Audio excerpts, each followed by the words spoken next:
এটা আপনি কেন করলেন ভাই? কেন করলেন এটা?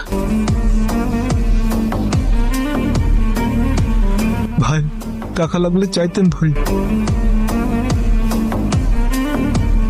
এটা কি করলেন ভাই? আপনার কথা আমি ভালো মানুষ মনে করছিলাম, আপনি আমার এত বড় ক্ষতি করলেন কেন? রাত্রেবেলা আমার আশ্বাস দিয়ে গেলেন যে বউরে ম্যানেজ করবেন, আর সকালে উঠে দেখি আমার নগর সেবায় বিলেট হয়ে গেছে। কেন ভাই? যা যা কইছেন বউরে কিছুই কইতে পারিনি, বউরে ভয় পাই। বাইরে যা ভাবলই একটু সম্মান পাওয়ার জন্য ঘরে গিয়ে কিছু কইতে পারি না, ভয় এমন করা মাইরও দিতে পারে। খুব অসহায় আমি ভাই, মাফ করে দিন আমার। আপনার গোষ্ঠী তো ঠিক ভাই, আমার গোষ্ঠীটারে মাফ করে দেবেন। এই জাকির ছাড়া তোরা সব বাইরে যা, বাইরে গিয়ে ভাই আউট আউট আউট যা। এদিকে আয় জাকির। জাকির, আমি যে কত বড়